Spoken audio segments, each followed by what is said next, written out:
Yo, what up everybody? It's Stewart.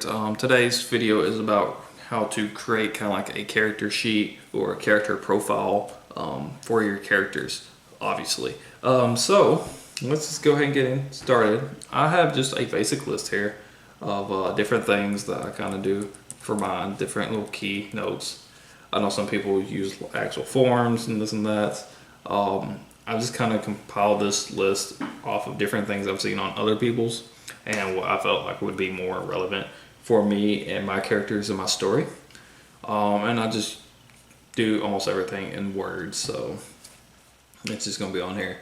I have it broken down in different categories. I got basic, appearance, personals, personality. So starting off with the basic, a name. I'm actually going to create this for a character. I already have her a character sheet made up, but I'm going to kind of expand upon that some. I don't think I have it completely filled out, so I'm just going to kind of start from scratch on here, and then I'll use whatever I kind of add on in here for that as well. So the character for the basics, name. The character is going to be Josie Ballard. The race. If it's going to be fantasy or whatnot, you can have that, or even sci-fi. You got different races of aliens and such. You can do that. If not, your ethnicity of your characters or something. So, this is a female. Age, I'm going to leave this one blank right now. I know I have the age figured out in my actual document that I have this actually on. I know she appears like in her 20-ish range. Can't really think exactly what I had put as her age. Or also have an age converter. Since elves can live up to 1,000 years, when they're 20, they don't look 20. So for them to look 20, they would be a couple hundred years old. So yeah. Place of birth. I can't really remember what I had put. Let's just say, I don't know. I can't remember exactly where. Actually, I bet it was Adria. I think it's where she's from. Present residence. Fiven Landing. And then you get to the appearance, like hair, eye, height, body type, face shape, skin tone, any piercing, tattoos, scars, other features, which I usually reserve that for more of the obscure races that would either have like horns and like what type of horns, because my demons will have multiple styles, as well as like the succubus or succubi and incubi. They have wings, so what color are their feathers, if it's white, black, gray, something like that. As well as any of the races that have fur or hooves or whatever, that would be mentioned there as well. So that's what that's for, as well as like their posture, their basic clothing type, jewelry, anything significant, weapon and armor. So her hair, long brown, eyes, brown, height, I'm not exactly sure what I had put. I'm just going to put 5'4" maybe. Seems about right. Body type, thin. Face, I'm not really good at faces. I know it's easier for men for me, what kind of face they have, I guess, than women. I'm just gonna leave that kind of blank right now. Skin tone is white with freckles. Piercings, tattoos.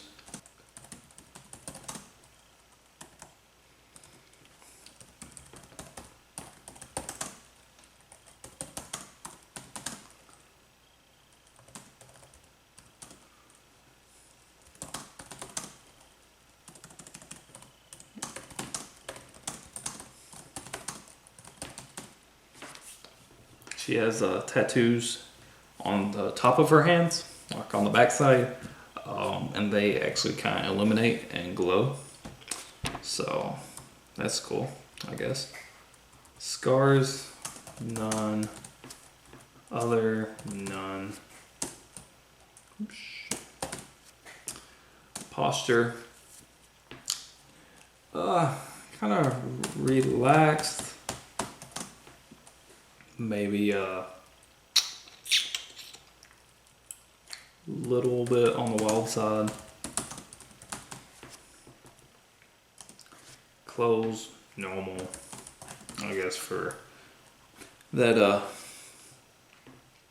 time period and that culture, I guess. I usually only change the clothes is if it's something specific to that character. If it's just like normal clothes, I'm not really gonna worry about it. The Viscounts or the council, all of them, I put maroon robes since that is something that the Viscounts wear specific for that role. But anything else, I just kind of leave it just normal, plain, whatever. Darius, he doesn't wear shirts, so it'd just be, pants, and that'd be about all I would put on there. Same thing with jewelry. She might have earrings or something.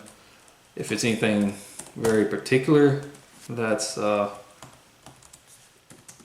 think is significant. If someone had an amulet or something that would be of importance to the story, that would go there. But for the most part, no. Armor is usually just kind of distinguished between the different groups of knights and stuff like that. And same thing with weapons, because certain warriors prefer certain weapons over others. But she's not a warrior, so that's not going to go in there. Job. She's not really have a job. She's kind of like a caretaker of her brother. So, yeah. Wealth. She's pretty well off. Her family is wealthy. I'm going to put high. I usually just put high, medium, or low on the wealth as well as the education. High class or low class type of scenario. Family tree. Can't really remember her parents' names. I usually actually go in and name their relations of different characters and such, or at least the ones that are going to be in the story. If they're not in the story, I'm not going to go through and list all their relatives or anything, but just for me to kind of keep track of who is in the story and who's related to who. Her parents are not actually in the story. I don't think they're mentioned. They might be, I'm not for sure. Her brother is, and her uncle is. So usually I will put their names here, as well as their race, since I could have different races as parents, So I would go ahead and put that in as well, just so I would know, but that's not the case. I don't really remember their names, so I'm just going to put mom, dad, brother, and uncle. Normally I would actually get their names, put it in there in the race, but since I've got it on my other document, I'm not going to really try to figure out and remember exactly what those are. Family relationship, that's usually how they are, with their parents or siblings, whatever. Do they get along? Do they not? Whatever. Her mom and dad are actually dead. So mom and dad have passed away. She's close with her brother.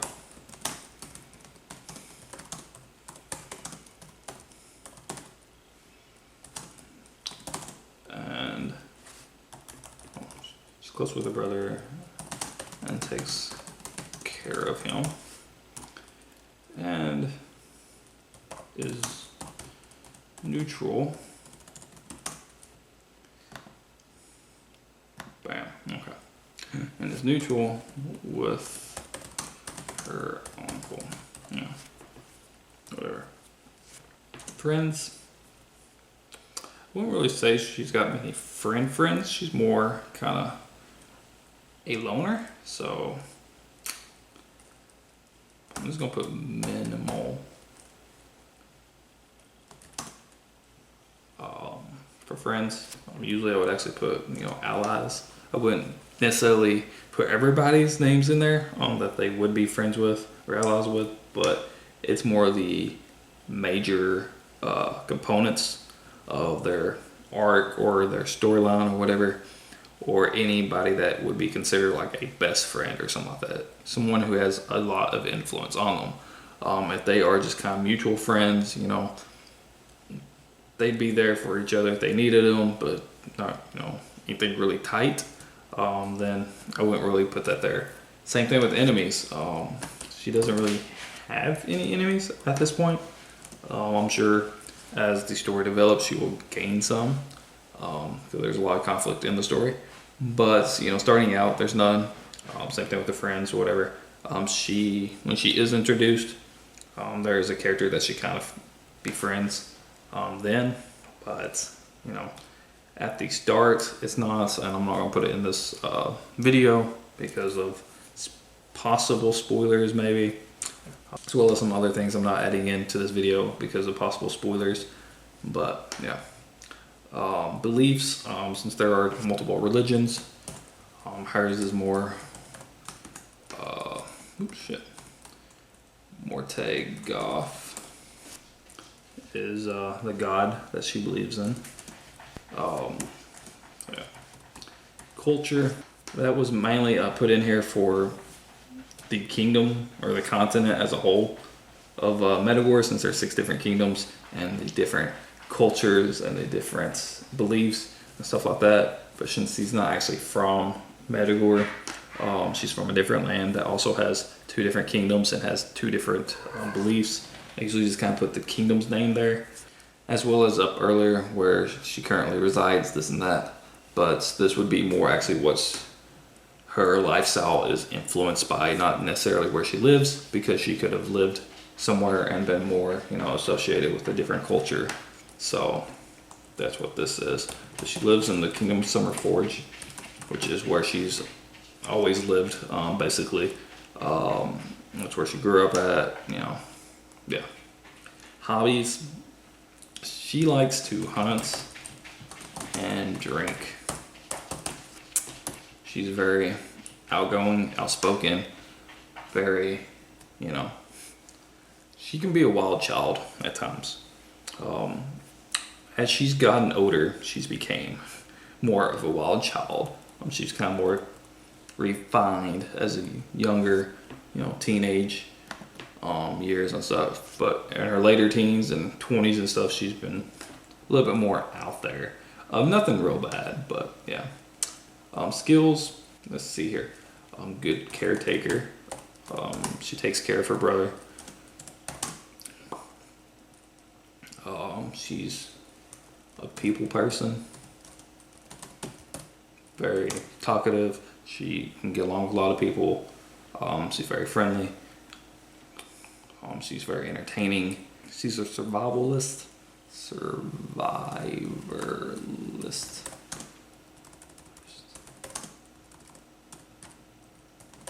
I don't know how to spell it, whatever. There we go. Survivalist.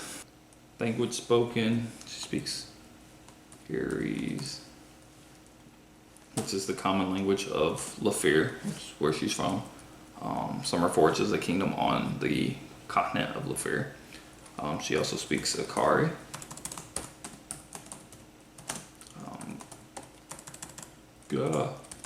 Cortez. Let's see here. There's a few other languages she knows.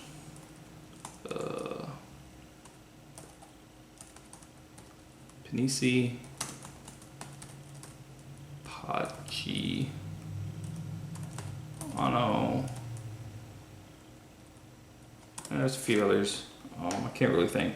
She's very well diverse in language and other kingdoms, cultures, and stuff like that. She's very educated when it comes to that. Illnesses, this is more like a disability or mental illness or something like that. She doesn't have any, so that would just be none. And then you get down to personalities, good points. What's a good point about her personality? She's very friendly and outgoing. Bad points. She can be kind of, like I said, she's a wild, not too wild, but she can become a little wild. She'll maybe too free-minded at times. Optimistic or a pessimist. I think that kind of goes good with trying to figure out somebody's personality and such. She's definitely an optimist. Introvert or extrovert. She's an extrovert. Leader or follower. I think she's got some good leader qualities. So I'm going to go with that. Planned out or spontaneous. She is more spontaneous. What are they attracted to? This is usually more for characters that I want to develop some type of relationship with. Between them and a different character, and kind of what exactly are they attracted to in, a significant other. She doesn't really have that arc or anything. It's not really a romantic type plot with her or anything like that. But if I would have to say someone with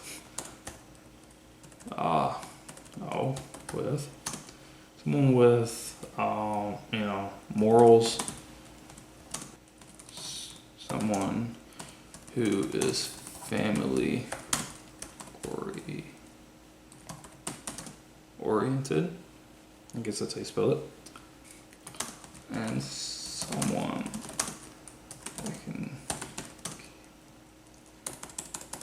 that can just deal with her baggage.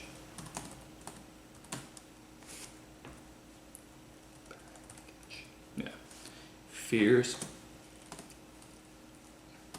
One of her fears is abandonment.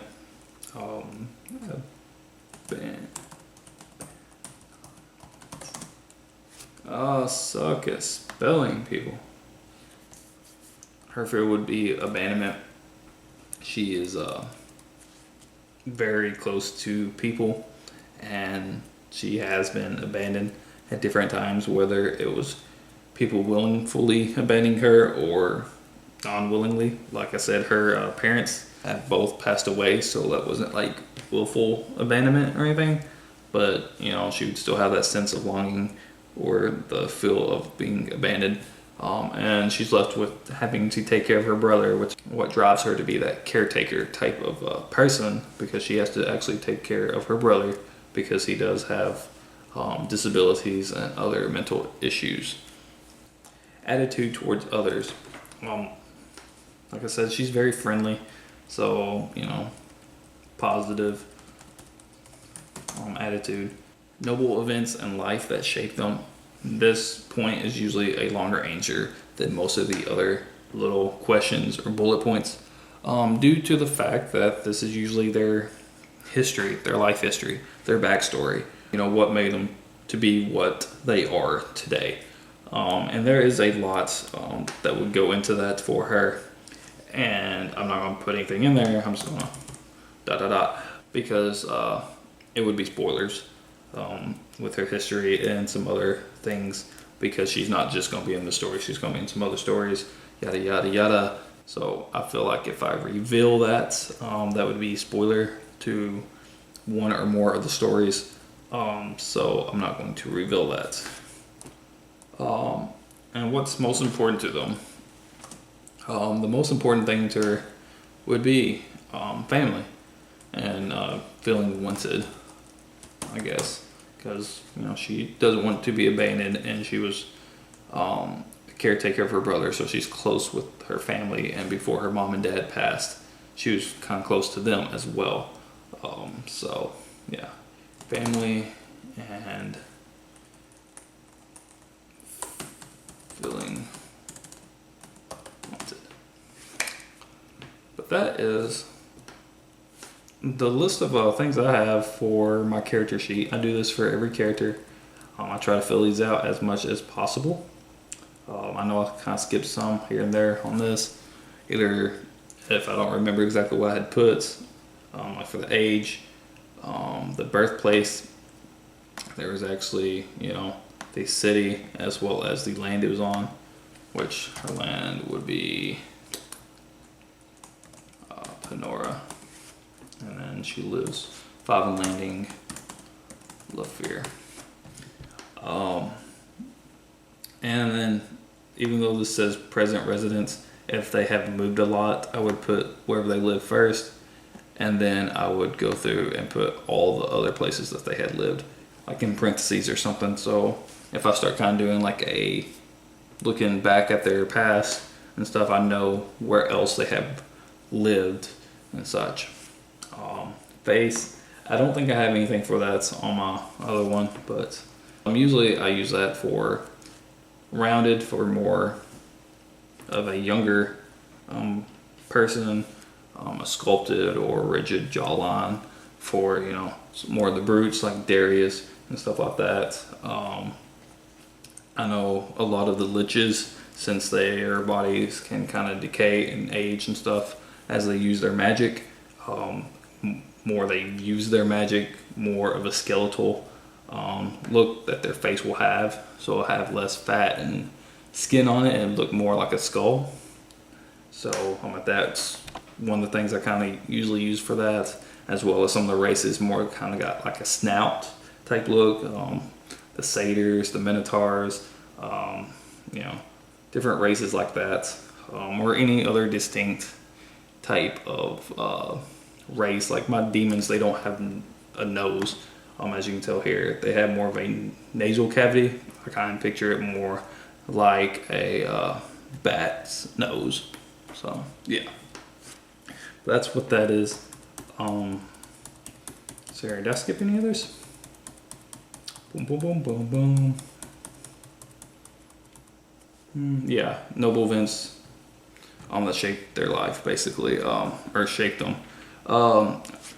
Again, that's usually a lot of backstory and history of the character, and that is, I feel like, would be spoiler for this video, so I'm not doing that.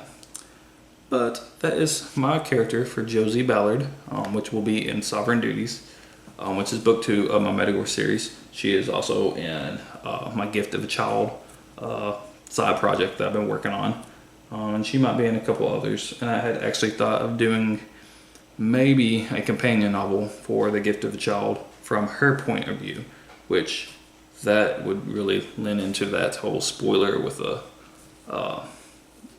life events and stuff. So that's why I'm not going to do that.